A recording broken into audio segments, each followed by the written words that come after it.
Nos enlazamos con nuestra corresponsal Alina Duarte. Alina, buenas noches, ¿cómo estás? Hola, muy bien, Vicente Senén, ¿qué tal ustedes todo por allá? Muy bien, mi querida Alina. Oye, Alina, pues ahora resulta asintomático, pero positivo de COVID-19, el expresidente de Colombia, Álvaro Uribe, quien se encuentra en arresto domiciliario luego de la decisión de la Suprema Corte de Justicia de allá de Colombia. Pues mira, dicen que en política nada es coincidencia, ¿no? Y yo totalmente soy creyente de eso.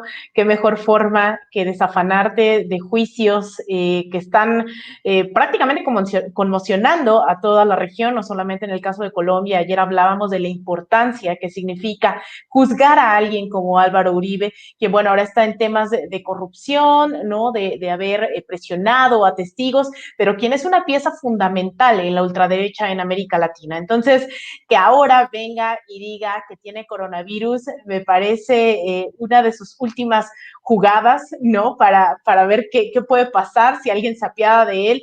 Ya lo veíamos aquí, también tenemos nuestros propios enfermos, ¿no? Que hay que llevarlos al hospital cuando se trata de sacarles la sopa. Bueno, eso está pasando ahora en Colombia, pero nada más y nada menos con alguien que ha sido relacionado con grupos de narcotráfico, con la ultraderecha de toda la región, con los gobiernos estadounidenses y quien actualmente también se le acusa, ¿no? De tener gran influencia dentro de la política colombiana. Entonces, bueno, ese es Álvaro Uribe, una jugada que ahora está, lo ha puesto sobre el tablero, esto del coronavirus, ahora que tiene arresto domiciliario. Y fíjate, mi querida Alina, que estaba viendo entre otras noticias para comentar, hablando de personajes que quieren trato VIP. Ahí está el caso de Luis Cárdenas Palomino, el que fuera titular de la Agencia Federal de Investigaciones, del círculo más íntimo de Genaro García Luna, arrestado en Estados Unidos, ahora ambos acusados de narcotráfico. Dice que quiere un trato VIP como el que recibe Emilio Lozoya. El sitio digital MX revela que el extitular de la Agencia Federal de Investigaciones, Luis Cárdenas Palomino, y brazo derecho del entonces secretario de Seguridad Pública, Genaro García Luna, explora la posibilidad de convertirse en una especie de Emilio Lozoya II, esto es, dar a conocer el pacto de corrupción dentro del gobierno del entonces presidente, el panista Felipe Calderón, que permitió al cártel de Sinaloa sobornar a altos funcionarios a cambio de no pisar la cárcel. Yo pregunto, mi querida Lina, así como muchos hemos puesto sobre la mesa el debate de ¿conviene que Lozoya o estarías de acuerdo que Lozoya no pise la cárcel con tal de que nos dé información para llegar a los peces más gordos? Sí, la gente tiene que definir o tiene que pensar en la posibilidad de que uno de estos personajes decida soltar la sopa y ya no solamente en el sexenio de Peña Nieto, sino en el de Calderón, y ante esa posibilidad podríamos estar. Bueno, en realidad me llama la atención, ¿no? Que se hable ya de tratos VIP, Luis Cárdenas Palomino así lo dice, con el trato que quiere, ¿no? Yo creo que todos los mexicanos, las mexicanas estamos dispuestas a que se lleven a cabo procesos también sin violación, ¿no? Lamentablemente de los derechos humanos, tenemos que estar hablando también de estos procesos que generalmente y en otras ocasiones lo hemos visto en otros gobiernos, ha sido con base en tortura, con base en agresiones, en persecución, etcétera, etcétera, como se han logrado, y el caso Ayotzinapa nos ha dado muestra de ello, con tal de tener sus presuntos culpables. En el caso de su verdad histórica hubo muchísimas personas torturadas. Entonces yo creo que más allá de un trato VIP también no habría que dejar de lado el debate de los derechos humanos, que a pesar de que hay personajes muy siniestros que no tenemos ni un solo segundo que pensarlo y los queremos en la cárcel, definitivamente creo que a veces se nos olvida, ¿no? El trato de los derechos humanos, que no necesariamente se tiene que llamar VIP, se tiene que llamar decencia, y algo bastante común dentro del mismo gobierno que estaba acostumbrado, insisto, a llevar prácticas totalmente violatorias de derechos humanos. Yo creo que en todo sentido, con tal de que la gente sepa qué es lo que está pasando, qué es lo que ha pasado, no solamente, como tú bien dices, en el caso del sexenio de Peña Nieto, sino también de Calderón, y en general, yo no, la corrupción dudo haya comenzado apenas hace 2 años.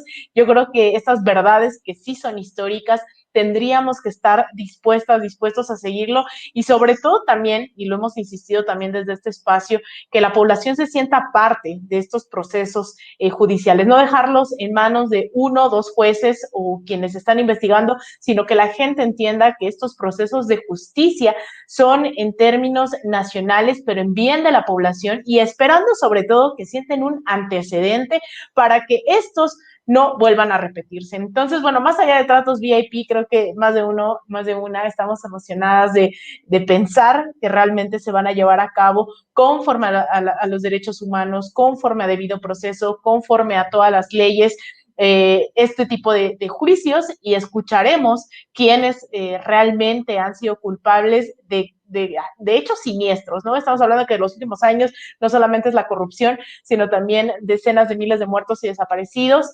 feminicidios. Entonces, bueno, creo que justicia, si la justicia está de por medio, tenemos que hacer presión sobre ello. Así es, mi querida Alina, para cerrar, esto lo puso sobre la mesa la doctora Leticia Calderón Chelius, experta en asuntos migratorios e investigadora del Instituto Mora, y me llamó mucho la atención, la leí en redes y dije, le voy a preguntar a Alina Duarte, que ha dado cobertura a manifestaciones, a protestas en Latinoamérica, su opinión. Dice la doctora, inicia en Chile el debate para cobrar un 2.5% de impuestos a las fortunas de más de 22 millones de dólares. Le llaman impuestos a los supermillonarios. Ya lo tienen en América Latina, Colombia, Uruguay y Argentina. Y México, ¿pa' cuándo? Dice la doctora, urge. Dame tu opinión de esto, me parece muy interesante y pues en plena cuarta transformación no me sonaría descabellado, aunque sea así, tildan de comunista López Obrador. Ahí te la dejo de tarea, Alina. Mira, en realidad a mí me parece algo totalmente increíble y digno de resaltar lo que ha logrado en tan pocos meses el pueblo chileno. No es casualidad que hoy se estén avanzando en este tipo de procesos. En octubre, el 18 de octubre del 2019, veíamos esta explosión que en algún momento dijeron que solo era por el alza del metro, las tarifas del metro en el área metropolitana, y eso desembocó protestas multitudinarias por meses. De hecho, lo único que pudo contener estas movilizaciones fue la pandemia. Sin embargo, aunque no esté en los medios de comunicación, sigue ocurriendo. Durante las últimas 3-4 semanas, la gente volvió a salir precisamente porque la rabia acumulada es mucha.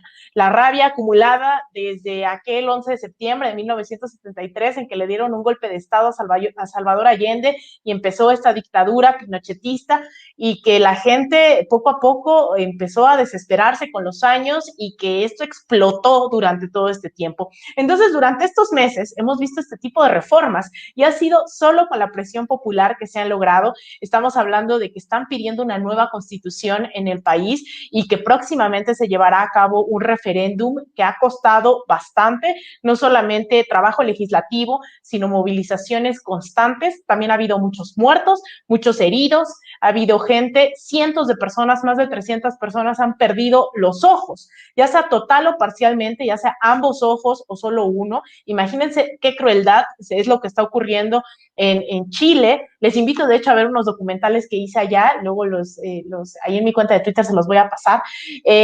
Justamente ha sido una represión brutal durante estos últimos meses y eso ha pasado desapercibido. Entonces, no me sorprende que esta rabia acumulada de tantas décadas, ahí es en donde empieza el neoliberalismo que hoy conocemos. Estos llamados Chicago Boys experimentan en Chile y este es el primer país en donde se desarrolla este modelo neoliberal que hoy conocemos en el mundo, y la gente está totalmente indignada, la gente, las pensiones son raquíticas, mientras gente como Sebastián Piñera, el actual presidente chileno, es una de las personas más ricas de este país. El nivel de desigualdad en Chile es brutal y como tú dices, no me sorprendería que en México cobre potencia estas demandas que ya han estado en algún momento sobre la mesa. Este impuesto sobre el 1% de la población, ¿no? En términos generales, recordemos que el 1% de la población mundial posee casi el 90% de las riquezas y que creo que en México vamos tarde cuando pensamos en multimillonarios como Slim, como Ricardo Salinas Pliego, como toda esta gente que se fue a sentar en esta cena en Washington con Trump y Andrés Manuel. Creo que no nos vendría mal pensando en todo en este desmantelamiento del sistema de salud, del sistema educativo y que hoy con la pandemia estamos visibilizando más que nunca estas desigualdades. Entonces, creo que habría que darle seguimiento a estas propuestas que ya en algún momento se han planteado aquí y que creo que sería un buen momento de impulsar y de que cobraran fuerza. Mi querida Alina Duarte, hay que invitar a que la gente apoye tus esfuerzos. Pues yo los invito a que me sigan en mi cuenta de Twitter, en @alinaduarte_, que es en donde más o menos estoy más activa, pues con varios temas de todo el mundo, en mi cuenta de Instagram, en _Alina Duarte, y en Facebook también como Alina Duarte Periodista. Voy a empezar a hacer unos live streams justo con los temas que a ustedes les interesen, a quienes nos ven, de lo que está pasando en el resto del mundo. Y una vez más, gracias a Sin Censura por permitirme hablar aquí de todo lo que está ocurriendo en México y en el mundo cada noche. Un abrazote, Vicente, Zenén, y a todo el equipo.